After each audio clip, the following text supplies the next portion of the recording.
Hoy quiero tocar un tema que le he llamado Somos hijos. Quiero que lo digas conmigo, somos hijos. Dile al que está a tu lado, soy hijo. Ahora le puedes complementar eso diciendo soy hijo de Dios. Somos hijos de Dios. Y hoy toco un punto de este tema, somos hijos, y es el de nuestra posición. Yo quiero hablar durante estos minutos de un aspecto fundamental, nuestra posición. ¿Cuál es mi posición? Si yo soy hijo de Dios, ¿cuál es la posición que tengo como hijo de Dios? Hay verdades que siempre tenemos que tener claras. Por ejemplo, yo tengo a mis cortos 53 años de edad. Qué joven que estoy.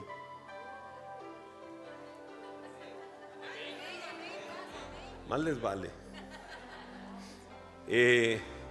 Siempre he tenido claro y nunca lo he dudado un solo día de mis años de vida, que yo soy hijo de don Carlos y de doña Luz.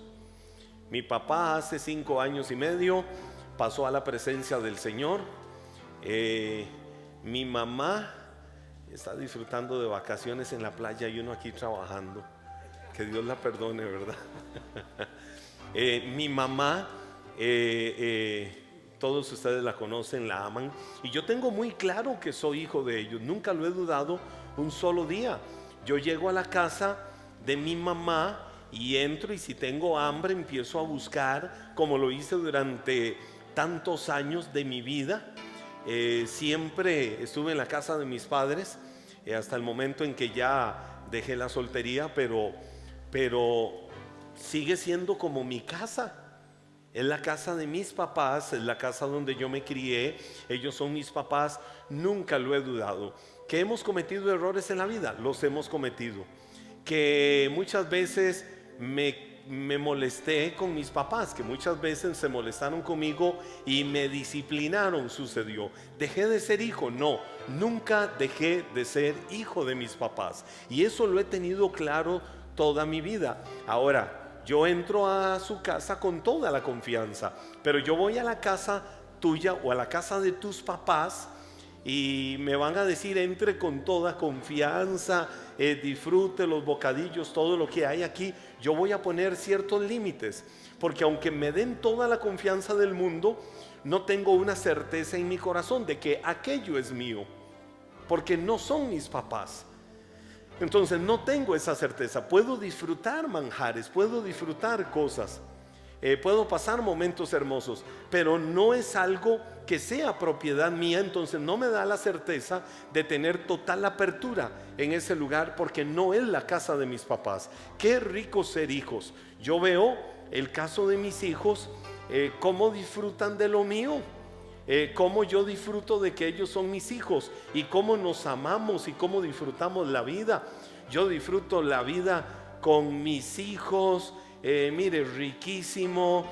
Ayer, como después de año y medio, uno de mis hijos me dice: "Pai, ¿por qué no nos vamos a dar una vuelta a Punta Arenas?". Le digo: "Nos vamos para Punta Arenas". Solo por casualidad jugaba la liga en la noche, y yo dije: la verdad es que tengo demasiado tiempo de no sacar un ratito de descanso, y me fui con mis 2 hijos y disfrutamos. Y para mí era un deleite ayer estar sentado en el mercado central de Punta Arenas con ellos, comiendo y disfrutando, y pasar tiempos ricos, tiempos hermosos.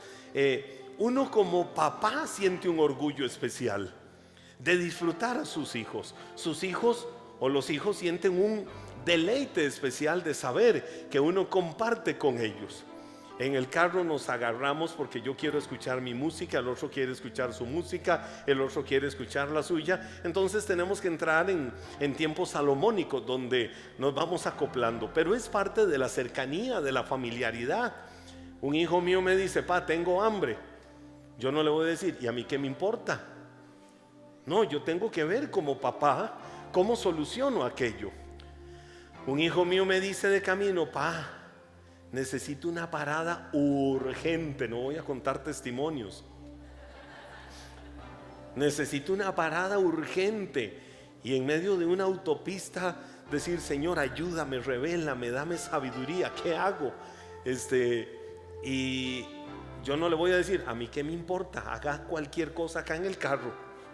No, son mis hijos y yo tengo que ver cómo soluciono aquello. La Biblia habla de que cuál papá, si su hijo tiene necesidad de hambre, le va a dar una serpiente y le va a decir, tome, cómasela. O cuál papá, si su hijo tiene hambre, le va a decir, aquí está una piedra, cómasela. Va a suplir las necesidades del hijo, ¿verdad? Porque hay un ligamen, hay una afectividad, hay un ADN que nos une, que somos parte los unos de los otros.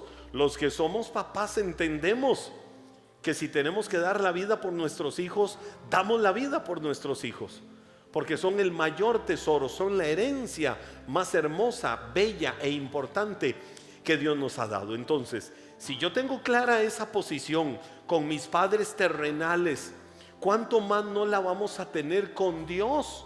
La Biblia dice en Primera de Juan capítulo 3, y quiero leerte ahí los primeros 2 versículos, y sobre eso dejo fundamentado lo que estoy compartiendo en esta noche. Dice la Biblia, fíjense, di conmigo, fíjense, qué gran amor nos ha dado el Padre, que se nos llamó hijos de Dios, y lo somos. El mundo no nos conoce precisamente porque no lo conoció a Él.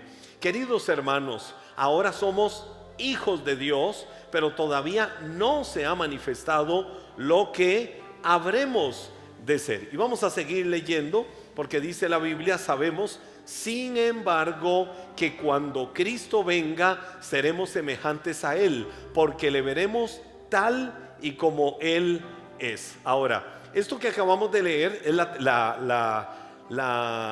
una expresión de Juan en su primera carta. Juan escribió el Evangelio de Juan y 3 cartas, primera, segunda y tercera de Juan.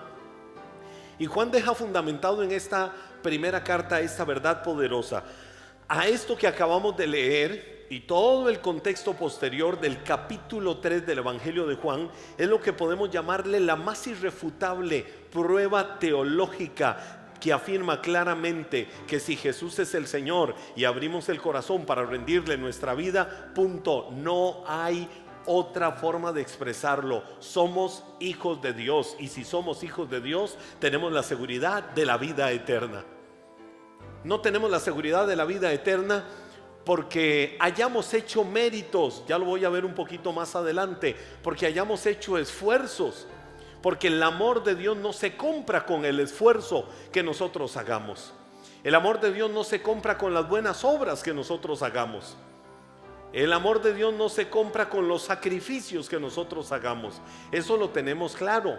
Las buenas obras, los esfuerzos y todo un montón de virtudes y principios de vida tienen que mostrar que cada uno de nosotros o son la evidencia de que somos hijos de Dios, pero para dar testimonio a las demás personas, para dar testimonio de lo que Dios ha hecho en nuestras vidas. Pero te voy a decir algo: si has puesto toda tu confianza en Cristo, entonces fuiste recibido como parte de la familia de Dios. Si le rendiste algún día de tu vida todo tu ser a Cristo, hoy eres contado bíblicamente, fundamentado en las verdades infalibles de Dios, eres contado como de la familia de Dios. Y para Dios esto es suficiente.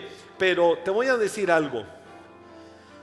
Debido a que en la vida, en el ser humano, hay tanto conflicto, de los que muchas veces incluso nosotros los creyentes, los hijos de Dios, no estamos exentos. Hay otras pruebas que nos hacen ver que debemos de tener certeza de que somos hijos de Dios. Bueno, yo no sé aquí cuántos tienen la certeza de que son hijos de Dios y pueden abrir sus labios y pueden levantar sus manos o pueden expresarlo como quiera para decir: yo tengo la certeza de que soy hijo de Dios, de que fui lavado, de que fui comprado por la sangre preciosa que Cristo derramó en la cruz del Calvario. Hay muchas otras pruebas, y yo creo que cuando vemos esto podemos entender aún más la verdad. Quiero ir por pinceladitas, quiero compartirte algunos aspectos importantes de lo que acabamos de leer. Di conmigo: fíjense.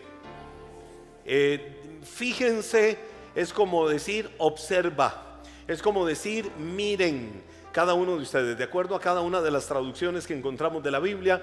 Yo lo estoy extrayendo de la Nueva Traducción Viviente, que lo traduce fíjense, y es la primera porción del versículo 1 de Primera de Juan capítulo 3 y que acabamos de leer. Esta expresión, fíjense, cuando la Biblia lo dice desde la raíz, desde el griego koiné, tiene una riqueza y tiene algo tan profundo que nosotros tenemos que internalizarlo en el corazón. La expresión fíjense tiene el sentido de maravillarse. Yo no sé cuántas veces abres tus ojos, viste algo y te maravillaste y dijiste: wow, ¿qué es esa belleza? ¿Qué es eso tan lindo? ¿Qué es eso tan hermoso? ¿Qué es esa maravilla que están viendo mis ojos? Cuando la Biblia dice fíjense, el concepto es maravillarse. Es que cada uno de nosotros llevemos aquello a lo más profundo del corazón. No solo maravillarse, sino meditemos. El concepto fíjense es medita profundamente. El concepto fíjense es tienes que discernir, tienes que gustar. Fíjense también tiene que ver como cuando pruebas un platillo riquísimo y exquisito. Pruebas un platillo deliciosísimo y dices: qué gusto, qué riqueza, qué rico sabe esto. Cuando la Biblia dice fíjense, mire todo lo que estoy extrayendo de ahí. Significa también gusten, es decir, disfrútenlo al máximo. Percíbelo no solo intelectualmente, percíbelo también emocionalmente. Qué cosa, lo maravilloso y lo grande que Dios ha hecho. Entonces, cuando la Biblia dice ahí en Primera de Juan capítulo 3 verso 1, esa primera expresión, fíjense, es maravíllate, maravíllate. Ahora, maravillarme ¿de qué cosa? Dice la Biblia, fíjense, y luego dice el versículo, tal vez para que me lo devuelvan y lo vuelvan a tener en pantalla, el versículo 1 de Primera de Juan capítulo 3, donde dice, fíjense, ¿y qué sigue después? ¿Qué dice la Biblia? ¡Qué gran amor! Vamos a ver, ayúdenme ustedes. La Biblia dice fíjense y luego dice, ¿en qué debo de fijarme? ¡Qué gran! Yo digo la primera parte y ustedes van a decir la segunda. Primera de Juan capítulo 3 verso 1 empieza diciendo fíjense, y la segunda parte dice, ¿en qué debo de fijarme? Fíjense. Vamos otra vez, fíjense. ¡Qué gran amor! Y quedémonos por un momento ahí. ¡Qué gran amor! Y cuando la Biblia dice qué gran amor, de lo que está hablando es de la calidad del producto que se nos ofreció. Fíjense, es decir, maravíllate. ¿De qué cosa? La calidad del amor. ¿De cuál amor? Ya lo vamos a ver. Pero ahí es donde la Biblia nos está llevando a esta verdad. La prueba más grande del amor de Dios es que Él entregó a su Hijo en la cruz para que tengamos siempre nosotros la certeza de la vida eterna. Mira qué maravilloso eso.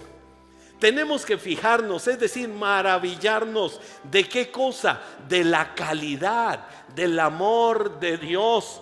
¿Cómo me fijo en eso? La maravillosa obra de Cristo derramando su sangre gota a gota en la cruz del Calvario. Ahí te estaba viendo, ahí te estaba amando, ahí estaba preparando el camino para que un día, cuando vinieras a este mundo, pudieras abrir tu corazón, rendir tu voluntad a Él y poder tener la certeza de decir: tengo vida eterna. Si vivo, vivo para Él. Si muero, muero para Él. Viva o muera, mi vida le pertenece a Él. Qué maravilloso tener esa certeza en el corazón. Y quiero fundamentar ahora esto con otra verdad linda. Juan 3:16, el versículo más conocido de la Biblia.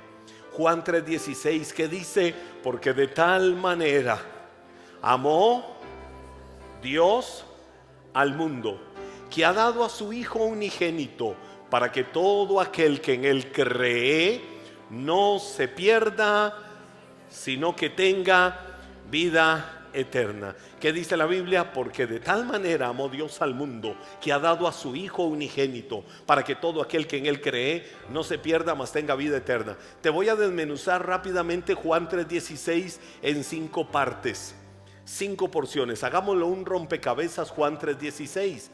Y esas 5 porciones de Juan 3:16 van a destacar la certeza de que yo sea hijo de Dios. Primero dice la Biblia en el versículo, vamos a tenerlo en pantalla para que ustedes lo vean y lo vayamos desmenuzando. Porque de tal manera, es decir, de tal dimensión, ¿qué fue lo que sucedió? Amó Dios al mundo. ¿De qué me está hablando la Biblia ahí? Del amor más grande. ¿Hay un amor más grande en esta vida que el amor de Dios? No, no existe algo más grande en esta vida que el amor de Dios. Porque de tal manera amó Dios al mundo. Dilo conmigo, no hay un amor más grande que el amor de Dios por mí. Dilo, no hay un amor más grande que el amor de Dios por mí.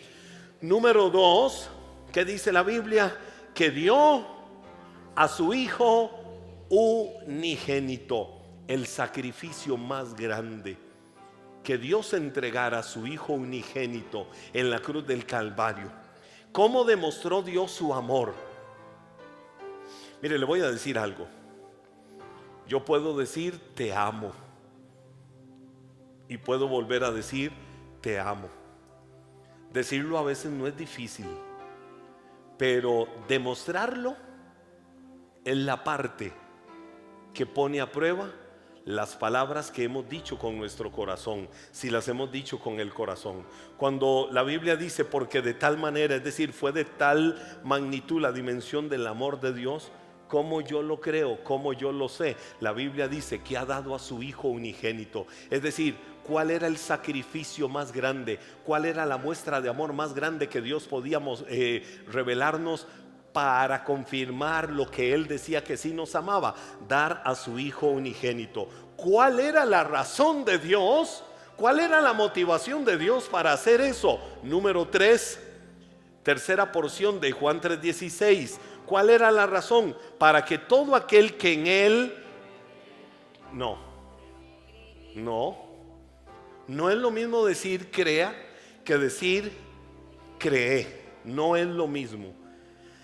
Si yo dijera Juan 3:16 de esta forma, porque de tal manera amó Dios al mundo, que ha dado a su Hijo unigénito, para que todo aquel que en Él crea, ¿cuándo? Algún día. Y ya ustedes lo arman con el resto, no va a calzar. Pero cuando la Biblia dice, porque de tal manera amó Dios al mundo, que ha dado a su Hijo unigénito, para que todo aquel que en Él cree, no que crea por allá, sino que cree, es decir, una acción consumada. En griego es el verbo auristo, es decir, algo que ya se consumó, algo que ya se hizo. La palabra creer viene de la palabra griega pisteuo, y esa palabra significa convencido plenamente. La persona que algún día quizás crea, hoy no está convencida, pero el que cree está convencido plenamente. Yo no sé si hay un convencido plenamente aquí en esta noche que pueda decir Jesús es el Señor de mi vida. Habrá alguien que lo pueda decir con su aplauso, su grito, lo que sea: Jesús es el Señor de mi vida. Ok, ¿por qué lo hacemos? ¿Por qué lo hago? Porque tengo la certeza de eso. Porque tengo la seguridad de esa verdad, de que yo creo que Jesús es el Señor. Entonces la Biblia dice, para que todo aquel que en Él cree. Eso es la fe más grande. ¿Por qué es la fe más grande? Porque la fe es el puente que une la relación de un pecador. ¿Quién es el pecador? Todos nosotros. No hay un solo justo, ni aún uno, que pueda decir yo me gané el cielo. Usted sabe que las personas más buenas del mundo son los muertos, ¿verdad que sí? Mire, y alguien puede, no hay un muerto malo. Usted puede ir a un funeral, a una vela, y le dicen, ¿se murió quién? Aquel desgraciado. ¿Se acuerdan todo lo malo que hizo? ¿Se acuerdan todo? Y llegan a la vela y lo ven ahí donde está.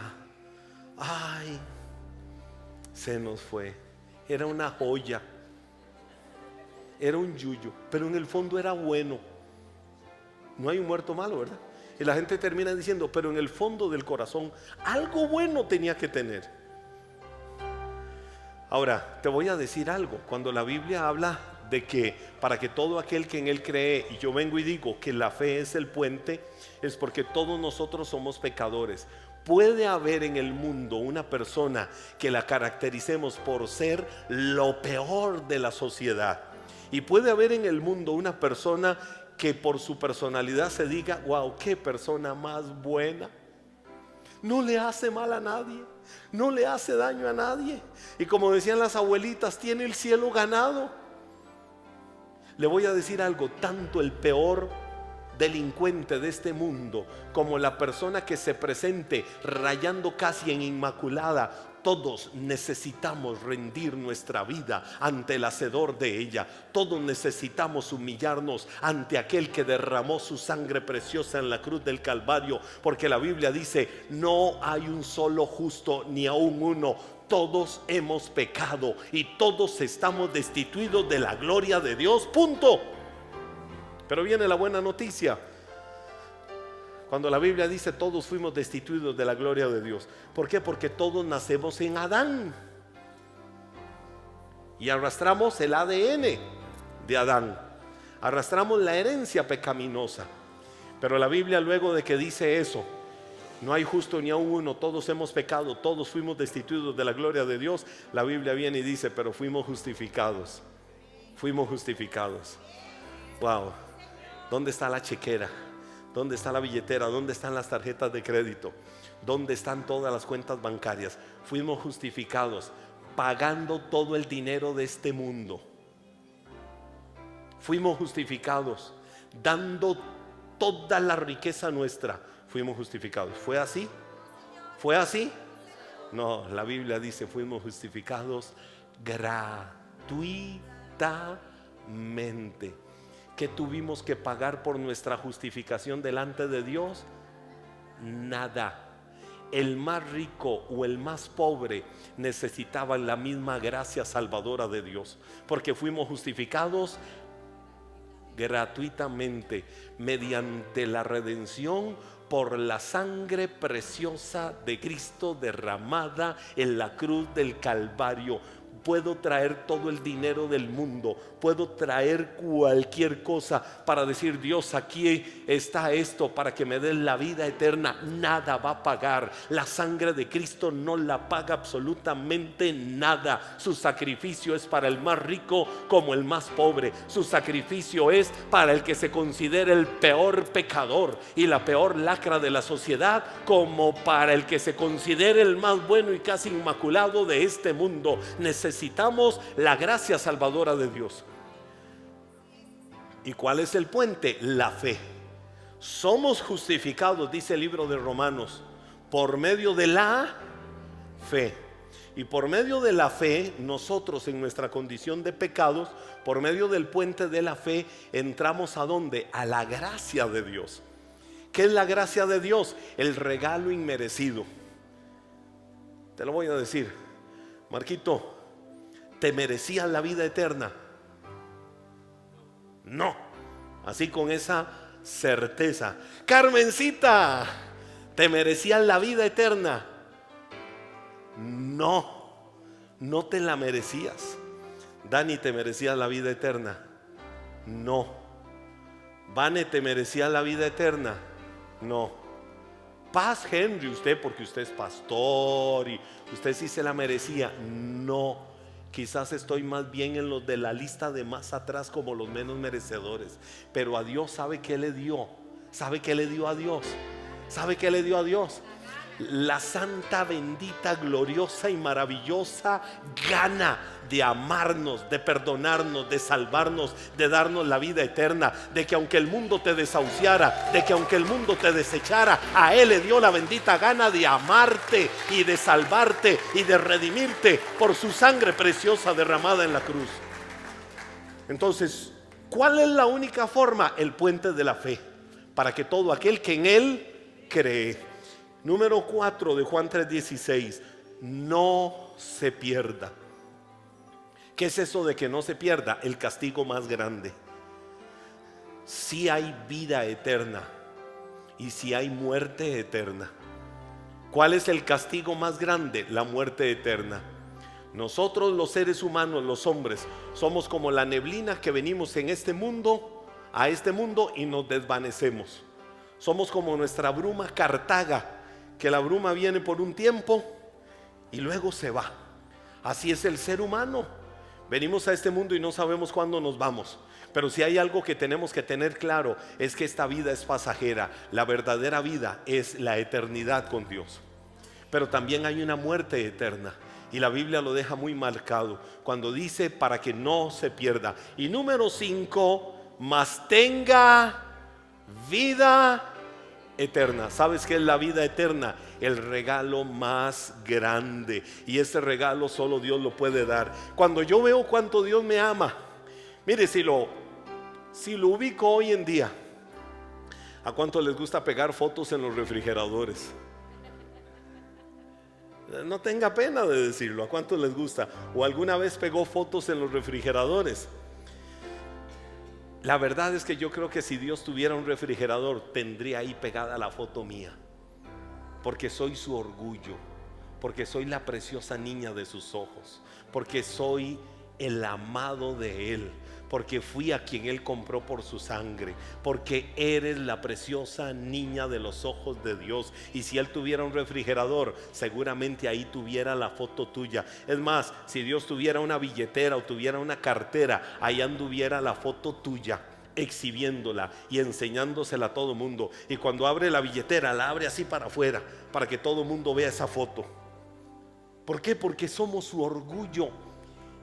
Estoy tocando el tema, empecé a tocar hoy el tema, soy hijo o somos hijos. Quiero que lo digas conmigo para que lo recuerdes otra vez. Soy hijo. Dile al que está a tu lado, somos hijos. Eso tenemos que llevarlo a un nivel de convicción fuerte en nuestro corazón cada día. Si soy hijo de Dios, entonces soy el amado de Dios. Mire, cuando yo veo la primavera, ¿qué nos trae la primavera? Yo sé que en Costa Rica no se marcan fuerte las 4 estaciones, pero sí hay temporadas del año donde vemos otoño, donde vemos primavera y vemos nuestra temporada de lluvia, nuestra temporada seca. Pero cuando yo veo la primavera siempre trae flores. Cuando yo veo la primavera y veo las flores como empiezan a salir, digo, wow, ese es Dios mandándonos flores a nosotros. Para mí, si hay algo lindo, es regalar flores. Es algo especial, es algo lindo. Cuando yo veo la primavera, veo a Dios regalándome flores. Cuando mires la primavera, mira a Dios en los campos regalándote todo un jardín de flores para recordarte cuánto Él te ama. Cuando ves cada amanecer, cada día, cuando abras tus ojos cada mañana, tienes que decir, Señor, gracias por el milagro de la vida. El amanecer de cada mañana me recuerda cuánto tú me amas y cuánto has cuidado de mi vida y cuánto me sigues cuidando. ¿Sabes qué nos manda Dios cada vez que quieres hablar con Él? ¿Sabes qué hace Dios? Él te escucha. Wow, con razón la Biblia habla y enseña tanto aquello de aprendamos a ser oidores más que habladores, tardos para hablar, dice el libro de Santiago, y prontos para oír. Pero muchas veces lo invertimos, ¿verdad que sí? ¿Cuántos, díganme cuántos tienen el don de hablar más que de escuchar? No lo diga, por favor. Pero mucha gente tiene más fuerte el don de hablar que el don de escuchar. Nos dieron 2 oídos, nos dieron una boquita. Aprendamos a escuchar más. Si hay algo que Dios tiene, es que cuando le hablas, Él te escucha. Y Dios nunca pasa en vano, ni dice no tengo tiempo para escuchar el corazón de cada uno de sus hijos. Por eso, si yo soy hijo, Dios me va a escuchar. Muchas veces en mi corre de la vida, viene uno de mis hijos y me dice, pa, necesito contarte algo. Y yo, Dios mío, no ando tiempo. Pero hay momentos en que me detengo y digo, Henry, un momento. Son tus herencias, son tus regalos de Dios. aprende a escucharlos. Tengo luchas, por supuesto que tengo las luchas de mi humanidad. Y los escucho y al rato, sí, mi amor, tremendo, qué bueno, te felicito, etcétera, etcétera. O te aconsejo esto y esto, chao. Traté de escuchar. Pero si hay algo que Dios tiene es paciencia a plenitud. Cada vez que tú hablas, Dios le dice a las orquestas celestiales: deténganse, porque escucho la voz de uno que fue lavado y comprado con mi preciosa sangre, y lo amo y lo voy a escuchar. A Dios, mire, ahora que está tan de moda esto, con la extensión de todo lo que lanzan al espacio para investigar más galaxias y todo esto, es tan impresionante como somos más pequeños que una minúscula parte de un granito de arena, hablando del planeta Tierra. A Dios le hubiera placido vivir en cualquier parte del universo, pero ¿sabes a dónde le plació a Dios vivir? Por medio de su Espíritu Santo. ¿Sabes a dónde le plació vivir? En el corazón de cada uno de nosotros. Ama y valora que eres el templo, la habitación personal del Espíritu Santo. Por eso es que cada uno de nosotros tiene que tener la certeza de que somos hijos de Dios. Y a veces podemos decir: pero ¿por qué paso aflicciones? ¿Por qué paso luchas? ¿Por qué paso dificultades? ¿Por qué paso pruebas? ¿Por qué paso dolor? ¿Por qué tengo que enfrentar lo que muchas veces enfrento? Te voy a decir algo: Dios no te prometió nunca no tener días sin dolor. Dios no te prometió nunca no tener risa sin tristeza. Dios no te prometió nunca sol sin lluvia. Siempre irán de la mano uno con el otro, pero Dios te prometió fuerzas para cada día.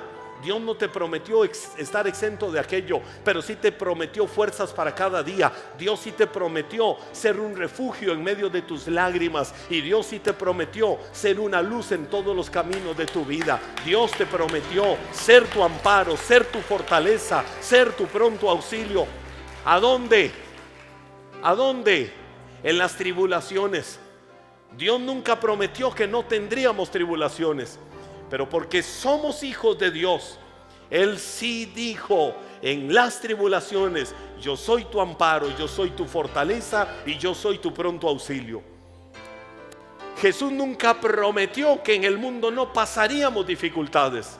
Él dijo: ustedes en el mundo tendrán aflicciones, pero confíen, yo he vencido al mundo. Y hay mucho más. Este tema es riquísimo y es amplio.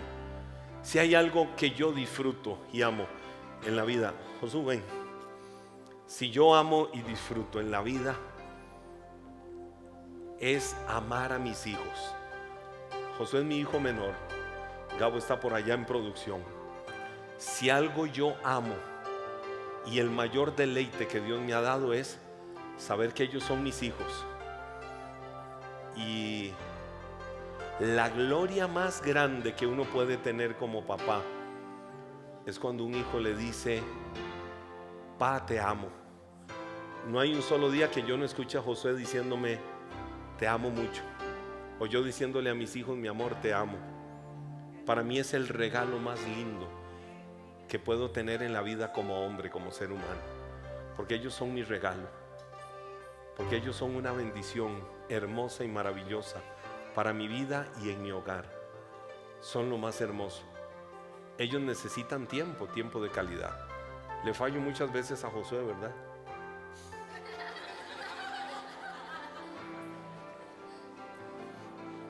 Muchas veces yo tengo la voz muy suavecita.